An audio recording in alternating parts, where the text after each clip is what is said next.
Welcome to week 3, NFL season, week 3 of the Amateur Hour podcast. Today we are joined, obviously it's David and John. We are also joined by Bill Mcdowell, winner of the week 2 NFL Pick'em. Bill, thanks for coming on. Why don't you tell us a little bit about yourself? This is my first win. I think I had a tie last year. Yes. And so wasn't able to make it on. But my wife and I are both in the league. I live in North Liberty in the Iowa City area. I work as an ER doctor. And I know you guys through my wife Taylor, through the Drake Pharmacy tree. And I would consider us friends now. Yeah, I think that's what everybody in the friend group says. I've like moved up to now primary. Yeah, you're primary, your friend status for sure. Right. You earned Yes. that position a long time ago, Bill. Yes, you did. Yeah. If you guys would get divorced, I think you'd still be friends with most of those folks. So that's good though, right? I mean, it's good. Yeah, absolutely. So you are grew up in Des Moines, right? Yep. Went to Iowa, so you're a Hawkeye fan. Yep. I went to Minnesota for undergrad. That's right. But then Iowa for med school. Yeah. Okay. But And then born and raised Hawkeye fan, so Hawkeye through and through. Did that kind of hurt a little bit to go to Minnesota and be a Gopher for a little bit? It was, so 3 of the 4 years I was there through some Big Ten scheduling quirk, Iowa played at Minnesota. So I was just harassed in the student section wearing my Iowa stuff. And it's very much a one-sided rivalry in terms of the hate. Like, yeah, Iowa doesn't want to lose to Minnesota and there's a trophy on the line, but at a Minnesota game, no matter who their opponent is, the student section will break out into a chant of who hates Iowa, we hate Iowa, no matter who their opponent is. Wow. Yeah. They're just a little brother when they're doing things like that. It's major little brother syndrome. Yeah, big time little brother status. Yeah, and Minnesota is not often ranked, are they? Like they're not No. a top 25 team usually. Well, they've had some okay seasons recently with PJ Fleck, but never like that. What was that game a couple years ago when Iowa beat Penn State and then they were ranked in the top 4?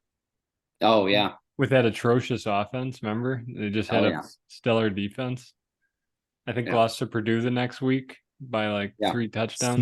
Smoked by Purdue, I think. Yeah, that was the game in the second half. We were at that Iowa Penn State game, and Taylor goes, "Well, every time Iowa scores, we're going to do a fireball shooter." And so the pictures of her at the end of the game are not very sober.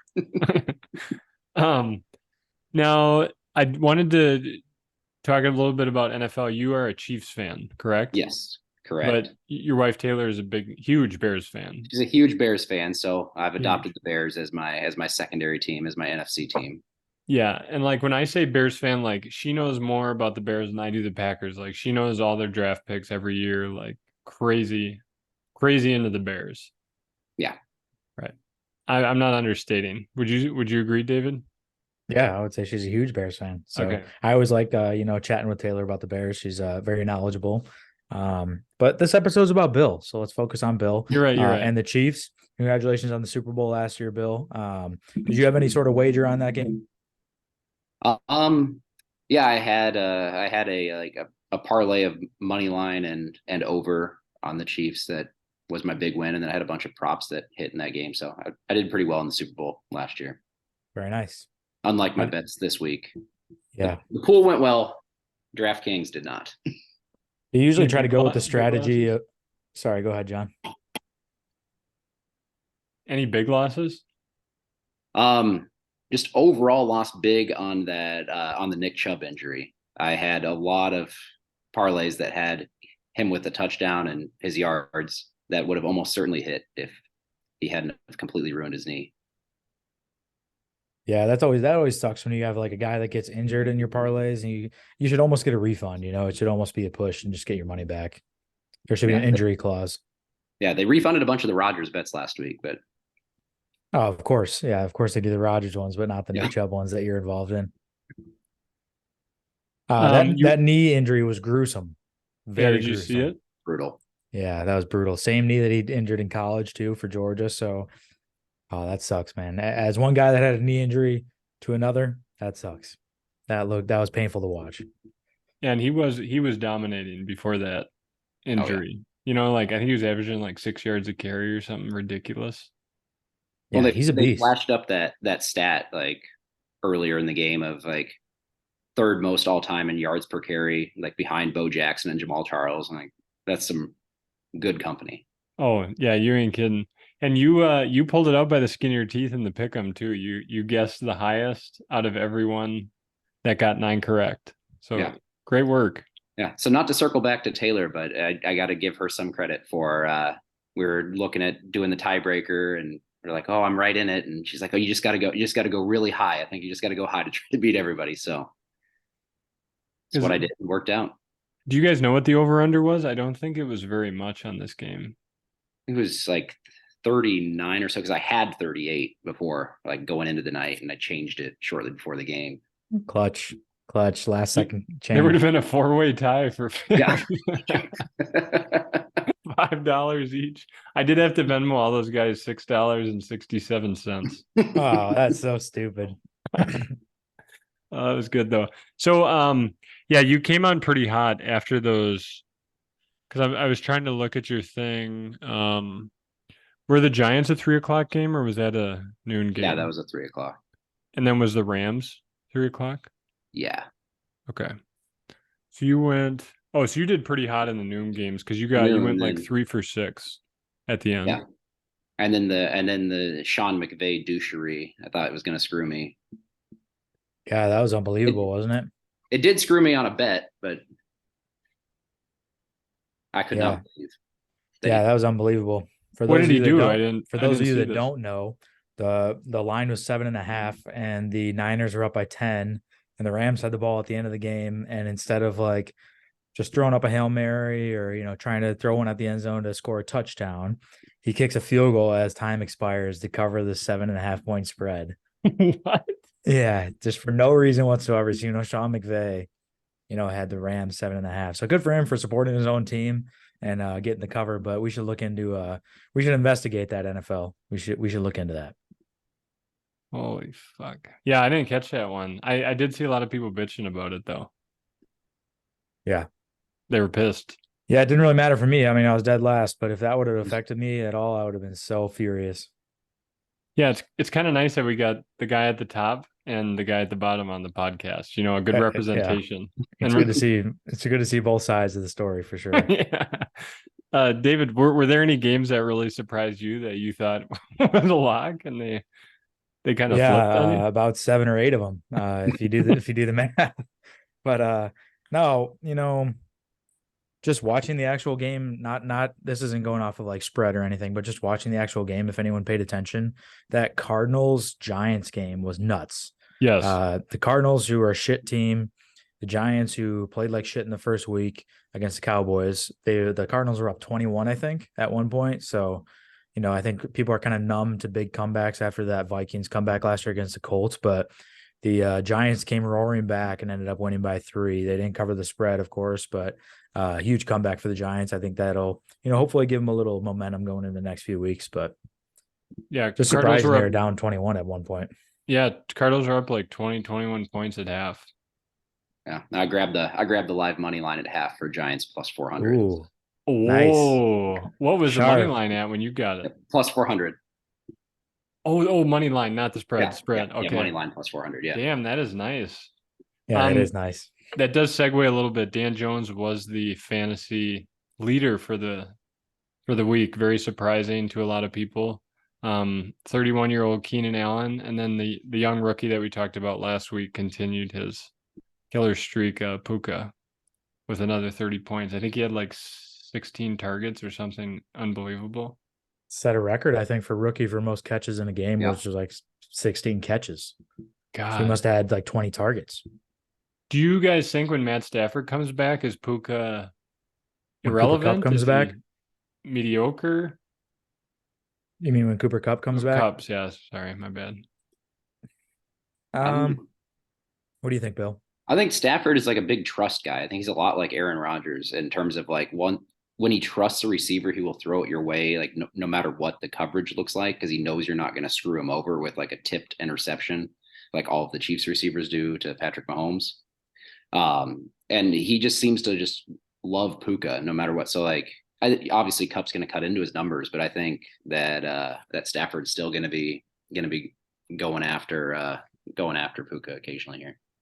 Yeah, I agree. I was going to say the same thing. Like, obviously, Cup coming back in, who Stafford already like trusts and loves to throw to, is going to take a lot of volume away. But I think he still looks to Puka a lot because he's built that, built that relationship in these first few weeks without Cooper Cup.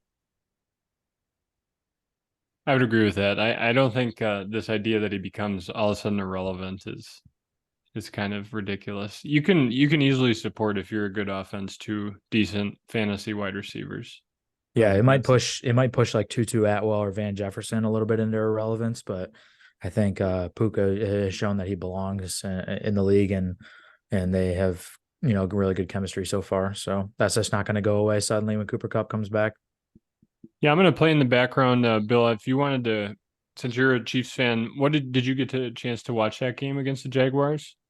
So watched all the noon games, like just watched Red Zone with the caveat that I was working 12-hour overnights all weekend. So I was like a dead zombie watching these games. So like multiple times I like would ask Taylor, like, oh, I thought they didn't show that touchdown. I was like, yeah, they definitely should. So I was like in and out, semi-aware. So I know kind of the general vibes of the game, but I think a lot of what actually happened may have passed me by. What is the shift you work if you're doing 12? Is it like 7 to 7? 7 to 7, yeah. It is, okay. And the white place I work Saturday overnight is an hour and a half drive away, so it's like a 15-hour shift when you factor. Oh my God! Where was it for the Iowa listeners? Grundy Center. Grundy. Yeah. Grundy. The Grundy County Auction, isn't that a country song? It is, yeah. I think of that song every time I have to go there. So the Chiefs, I caught a lot of flack. The Chiefs were my lock of the week. I just, I don't know. I like Andy Reid as a coach. I didn't think they were going to go down 0-2. How are you feeling 2 games into the season? I know it's early. It still kind of feels like preseason. How are you feeling about the Chiefs? Feeling like we're going to be a decent team. I don't think we're going to be anywhere near a Super Bowl repeat team. I think we'll be like maybe 1 win in the playoffs and out, and maybe possibly make another AFC championship game. But I mean, overall, the AFC has been looking kind of weak. So we got that going for us. But the lack of a true receiver outside of Kelsey is just brutal. Why is it so difficult for him? I mean, I think they thought that Sky Moore was going to develop more when they drafted him last year, and he just hasn't really had that breakthrough yet. Yeah. And I haven't watched a lot of Chiefs yet so far this year. I'll obviously try to watch the whole game on Sunday when they play the Bears, but has Justin Ross made any sort of impact yet so far? I kind of was looking to him to have a pretty solid season this year. No, that was what all the Chiefs fans were really hyped up about. Classic Chiefs turning it over on a punt return there. That feel like happens like every 4 games for the Chiefs. Guy had a lot of those last year. That lost him the Colts game last year. That almost cost him home field. Yeah. But yeah, I mean, I got lost track of the question because I got frustrated by that. Justin Ross. Justin Ross. Oh, Justin Ross. Yeah. That was all the Chiefs fans are really hyped up about his training camp performance and preseason performance. But he hasn't really gotten the significant playing time here in the 2 regular season games. So I guess to be determined, but I have faith that I think he could be a decent target option. Yeah, I was personally, I was excited for, so everyone was real hyped up about Sky Moore last year in the Dynasty fantasy football community. 2nd round pick. What did he play at Central Michigan, I think, or Western Michigan? I forget which one, but one of Western, I think. But then they draft Rashee Rice in the same round, almost the same spot, and like no one gives a shit. And Rashee Rice is a bigger guy. I don't know. He's got a cool name. Played at, I think, Houston. Is that right? I'm not sure about Rashee Rice. I'm pretty sure he did, but I think that's another guy that maybe we can keep an eye on. And I know it's hard to get those systems down, so he may not come on until like week 10, but there might be a little bit of hope there. This isn't Jerry Rice's son, is it? Because Jerry Rice, I think his son is on USC. At least he was last year, but I don't know if he's still there. That's not him, is it? No, I Okay. don't think so. Multiple Rice wide receivers. A lot of Rices. A lot of Rices, yeah. Um, Like a Panda Express. what about is it Chris Jones? Is that the defensive tackle Yeah, they got back? You a big yeah, fan? yeah. He had a big play in this game, kind of late in crunch time. He looks like he definitely was, as he almost makes a play there. Um, Definitely proves that he was working out despite not being in training camp. That he was not just being one of those guys who's holding out and not really putting the work in. Eating I cheeseburgers. think, yeah, I think he unfortunately got played by his agent because by the time he accepts not getting salary for that first game and fines and such, the higher salary that he's now making this year doesn't really pay him that much. It just makes his agent more money. So, um, can't really be too mad at him for the holdout, but I do think he got played by his agent a bit. How much did he end up getting for a contract? Was it pretty large? I think it was pretty decent. I don't know the exact numbers, but Was this a 1-year deal, wasn't it? just 1 year, and then like with the hopes of reworking a long-term deal. That's the thing. You like these guys. The one thing about lockouts that I don't understand is it's a huge risk because he lost what, like $1 million or a little over $1 million for like his game check for week 1.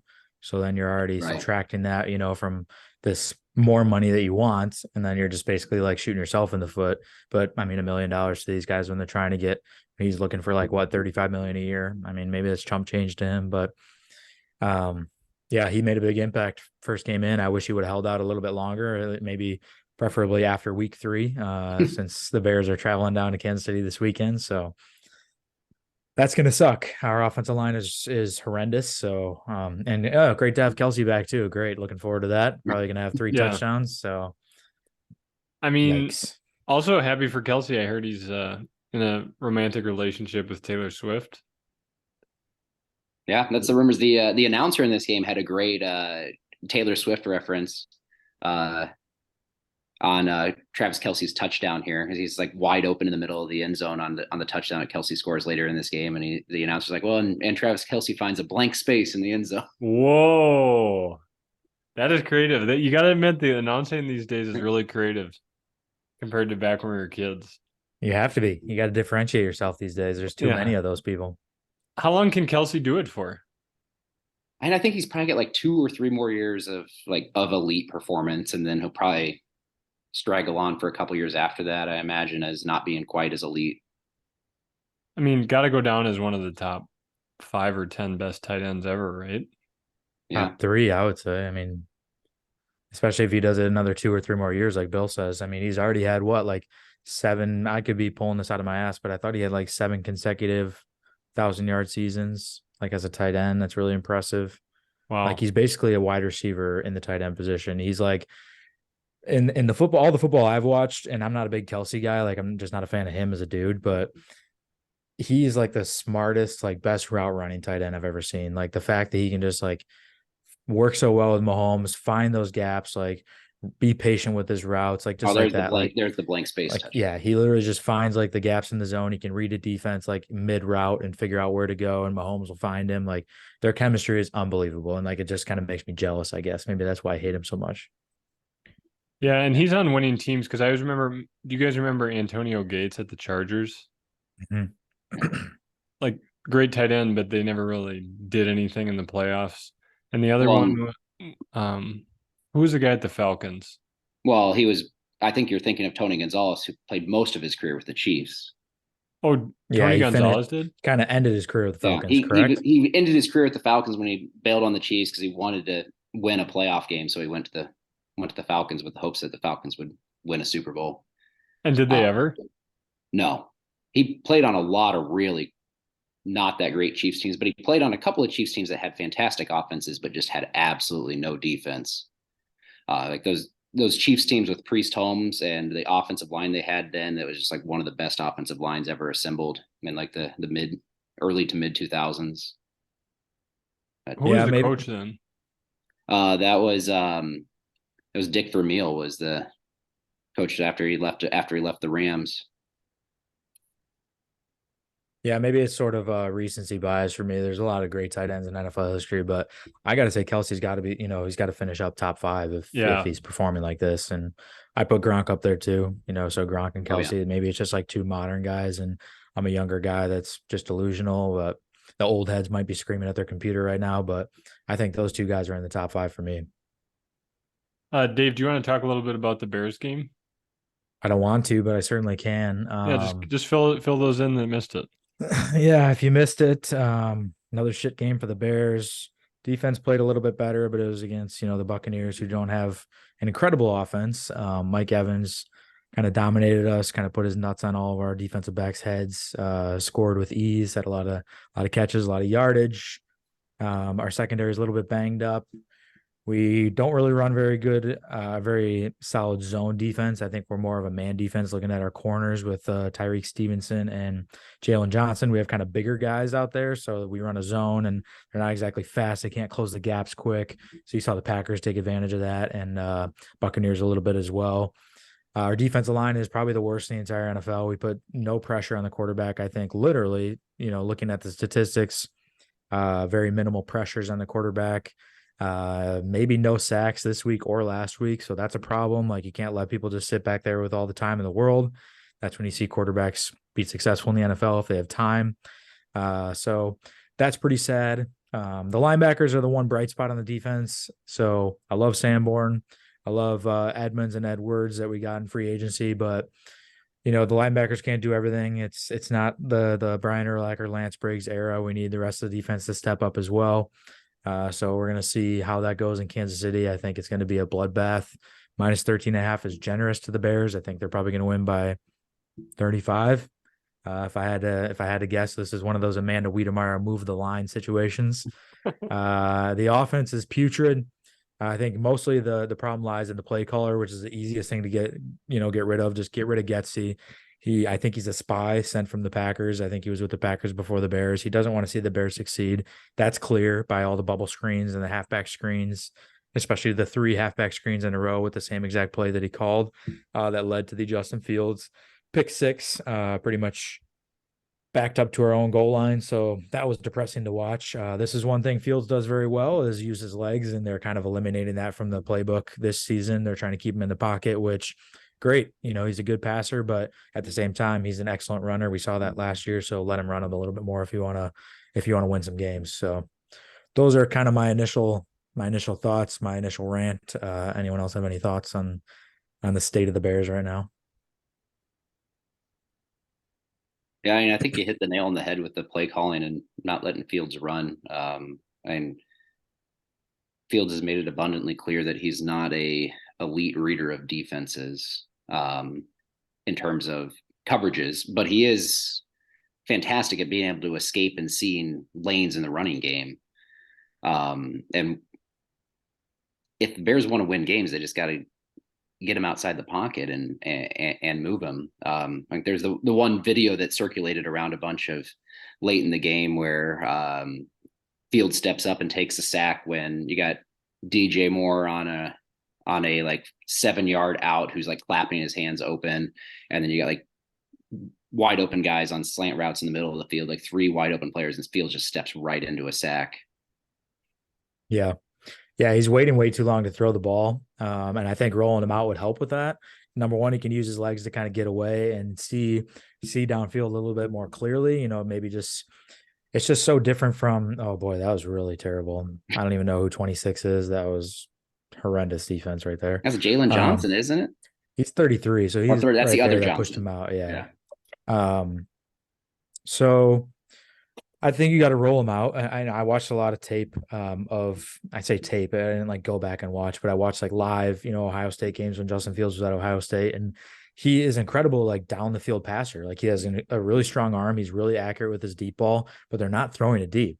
Like, my thing is, I don't care if he throws interceptions, but like, throw the ball downfield, and then it's like a punt, throw it downfield, see what happens, give your guys a chance. Like, you have Claypool, who's a big body. He's lazy, but he's a big body. DJ Moore can get a jump ball. Cole Kmet's a big body. Throw the ball downfield and see what happens. Like, if you're just throwing these stupid outs and bubble screens and halfback screens, like, you're not going to get anywhere down the field. And then eventually it's going to lead to a turnover, probably, is what we've seen so far. Yeah, I didn't see the stat, but did the line hold up well against the Buccaneers, or did he get sacked quite a bit? Well, he kind of just, holds the ball for a long time. Yeah. He was missing some open receivers and then would kind of step up in the pocket, like Bill said, and then get sacked. Like, so it's not all on Getsy. It's not all on the offensive line. It's also on Fields. I just think like it could start with Getsy by setting him up, to be successful first and foremost. Yeah, well, you never know. Crazy things, miracles happen every day, David. And with the Chiefs coming up here, you never know what'll happen. Isn't that sad though? Like week 3 of the NFL season, we're talking about the Bears getting a win, a miracle. Like it's like that's just when it's not looking good for the Bears season. Can we do that little segment where I play some highlights I found on Twitter and you announce them, Dave? No, I don't know. I don't know if the fans like that segment, especially the ones that listen to the podcast. Can we do one? Sure, yeah, do one. Yeah. Okay, here's your guy, your fantasy stud of the week, Nico Collins. Let me just get it here. Yeah, it's Wait, hard when it doesn't I'll let start, you set the play up. Set the play up.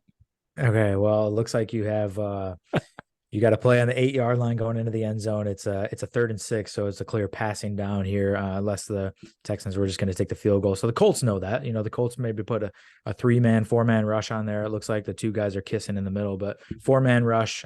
Essentially, they're closing in the pocket. CJ Stroud drops back, does a good job of stepping up in the pocket here. You see, there's a clear, almost a U forming. So he steps up into the U to give himself some more time, get closer to the receiver, sees the seam route with Nico Collins, throws it up. Nico Collins snags it out of the air. It looks like he wasn't even throwing to Nico Collins, but since he was my fantasy stud of the week, I'm glad he ran up and snagged that ball. Nico Collins stealing the touchdown from his teammate, dude, for you, Yeah, David. I don't think number 2 would have caught that. So that's a good No, he thing was Nico out. Collins went up and snagged it. So All right, I got one more. This isn't as exciting, but this is my DeAndre Swift. Remember, I got made fun of for picking the Chiefs to cover the spread against the Jaguars, and then DeAndre Swift balling out. You remember that last week? I didn't make fun of you. I don't show me the evidence. I didn't make fun of you. All right, But so okay. Go ahead.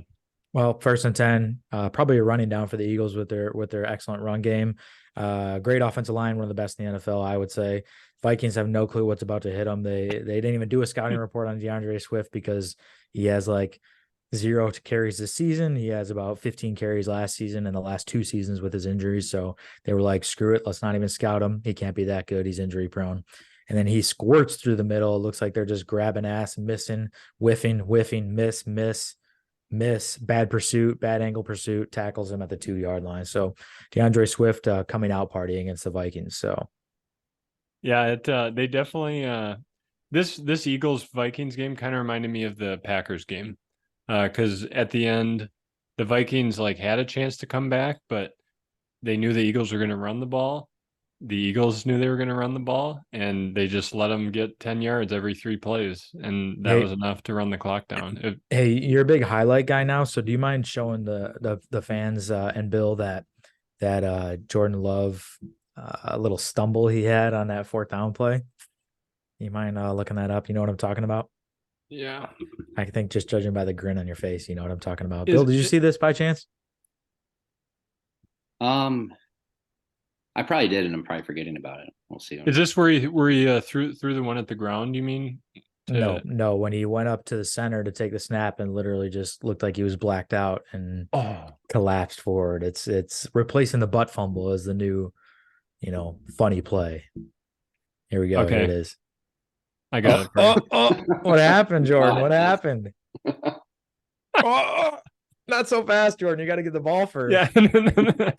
And that 76 is like, damn, man, quit riding my ass. Yeah, that was a funny play. That was actually my favorite part of the game.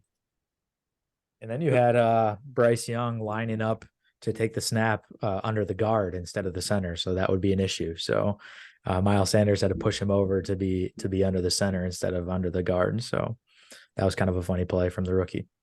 All right, we officially have 9 minutes left. Let's get into Bill. You're the guest, so we're going to let you start. Who is your lock of the week for week 3? Yeah, so my lock of the week, and not only lock of the week in the pick'em, lock of the week to win on the money line is the Titans plus 3.5 visiting the Browns. What makes you feel so strongly, Bill? So Brown's running game is gonna be struggling post injury. Deshaun Watson looks like he can't throw a decent pass to save his Poopy. life. And going up against the top running defense in the league, I think the Titans are just going to completely lock down the Browns, and win that game. Yeah, and they want to run it too. They're going to still try to run it, even if it's unsuccessful. Yeah. I like that pick. And that is at the Browns for Yeah. those of you listening. David? Yeah, good question. My lock of the week is going to be the Packers, minus 2.5 at home against the New Orleans Saints. I believe it's the Packers home opener. They started on the road at Chicago and then went on the road to Atlanta. So I think that they're going to come out strong. They have as much as I despise them, with a burning passion that lights inside of me like a million birthday candles. They have a great fan base. They have a supportive fan base. It's going to be beautiful weather out there in Lambeau. They're going to get the place packing and jumping. And I think the Packers cover the 2.5 point spread against the Saints at home. The Saints haven't impressed me so far. I thought that Derek Carr was going to be their missing piece. They have a really good defense usually. They have some good playmakers on the outside. So I thought Derek Carr would be that puzzle piece that they could plug right in and do really well, but they haven't impressed me. And the Packers, even though they didn't impress me last week against the Falcons, they impressed me against the Bears. So I think they cover 2.5. That's generous of you, but I think you're trying to jinx it. No, of course not. Did you not hear all my analysis right there? I just gave you Dude, analysis. I think because you know that the past 2 weeks, anything you pick goes the opposite. I think you're trying to fuck the Packers, dude. No, I'll Yes. never do such a thing. Look, I even wore their colors for you as my lock of the week. Yeah, cute. I'm gonna go with the Rams, plus 2.5 underdogs against the Bengals in Cincinnati. Maybe this is the week that Joe Burrow figures it out, but maybe it's not. And if that's the case, both games, the Rams have looked like they can keep a game. They can keep it close no matter who they're playing. So I thought the 49ers game was closer than people expected. And I think that they could either win this one or lose it by like a point or two. Miss extra point. This makes me think that you're going to be right, because this was almost my lock of the week. I think this is the Bengals get right game. Going to be at home, Who Day Nation. And the Bengals couldn't have been worse their first 2 weeks, but they started the season 0-2 last year. I talked to my Bengals, insider, Zach Schultz. Shout out Zach Schultz. He's a huge Bengals fan. And he said they always start slow. They're going to pick it up. So I think this is the week they pick it up. Oh, I forgot to ask you, how did we both had our fantasy studs both hit last week, right? Yeah, both studs hit last week. So if we're handing out turds of the week, I'll take the turd of the week because I finished dead last. So I'll take that. So we both have one turd of the week. But yeah, I had Nico Collins. He had 25.6 points. So excellent week for a guy that was projected wide receiver number 101. And then DeAndre Swift had 29.6. He was originally projected running back 33. And he probably finished like 1 or 2, right? I would imagine. Yep. And Kyle had Sam Laporta, and Sam Laporta did good too. I think he had like 9.3 points. 9.3. So, and then what was our locks last week? Lock of the week last week, I had the Dolphins minus 2.5 at New England. So I'm 2-0 on the season. And then you had Chiefs minus 2.5 versus the Jaguars. So they covered. So you're 1-1. And then Kyle had the Eagles minus 7.5 versus the Vikings. So they did not cover. So the guess is officially 0-1. So no pressure here, Bill, to turn things around. Bill, do you have a fantasy stud of the week? Yeah, so I'm going with Jordan Addison with the Vikings. So the Chargers have the worst ranked fantasy defense against the pass through 2 weeks. I mean, some of that goes with having played the Dolphins. Any team that played the Dolphins in the first 2 weeks is not going to have a very highly ranked pass defense in fantasy. And then I think with Jordan Addison having the long week after a Thursday game, the kind of mini bye, I think he's going to get some more installations in the passing game as a rookie with a couple extra practices and time off before the week 3 game. I like that pick. He's looked good. Great pick. Yeah, he's had. Yeah, you get like 10 days, right? Because they played Thursday night. Yeah. Great pick. Like it. I'm going to go for my fantasy stud of the week. I'm going to go Elijah Moore. for the Browns. Just kind of flipping the script on Bill and his predictions, but it's also going with his predictions. I think the run game for the Browns is going to be down. The Titans have a really good run defense as well, so they're going to have to be passing the ball. I think the Titans kind of take a lead, so the Browns are trying to catch up. They're going to have to be slinging it, even if Sean Watson hasn't looked very good. I think the volume alone is going to help Elijah Moore here. I was going to go Amari Cooper, but since he's the number one guy, I'm going to go Elijah Moore being kind of the number 2 wide receiver there in Cleveland. And the Titans through 2 weeks have the 3rd worst pass defense. So I think they're vulnerable in the pass game. Excellent pick as well. I have both of those guys on my fantasy team. Well, that's fun. Yep. It makes me a little nervous though, because I feel like anytime I pick a fantasy stud, they always are a dud, except for DeAndre Swift. He proved me right. I'm going to go running back again. I'll go Jaylen Warren. Nothing against Najee Harris. He just hasn't been that impressive, and they seem to use Jaylen Warren, or they've been using him a little more in the pass game. I don't think the Raiders have a great defense, so this could be a very high-scoring game, and that's what I'd be hoping for, and maybe Jaylen Warren sneaks in for a touchdown or two and jacks up his running back total. I think he's like 40th running back. Yeah, he was pretty hyped going into the season, and I think the Steelers are in the position where they're like, we spent some pretty decent draft capital on Najee Harris, so we got to give him an opportunity, and then we'll go with the hot hand from there. And Najee's kind of struggled again this season, so we'll see how much longer they ride that hot hand before giving it to Jaylen Warren. Yeah. So I don't know. We'll hope for the best. George Pickens looked good after I traded him, but so did Kenneth Walker. So, you guys George Pickens guys or not? Yeah. I'm not a big Kenny Pickett guy, so thus I'm not a big George Pickens guy. I think Fair. he gets a lot of hype, but those wide receivers aren't really catching a lot of touchdowns in Pittsburgh. And I have Pat Freiermuth on my fantasy team. He sucks, so it's kind of just making me hate Kenny Pickett more and more every single week. The whole gloves thing is annoying. He just has baby hands, so he needs to step up his game in order for me to get on George Pickens' side. But as of right now, I'm out on George Pickens because I'm out on Kenny Pickett.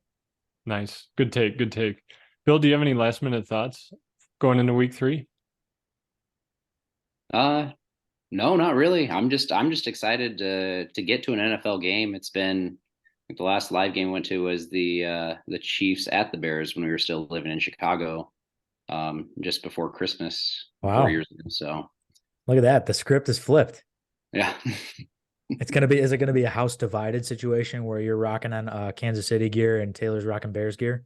Yeah. So her dad and dad's girlfriend are coming down with us, and then my parents are coming down with us. So it's going to be a house is divided. A family affair, dude. Divided tailgate, yeah.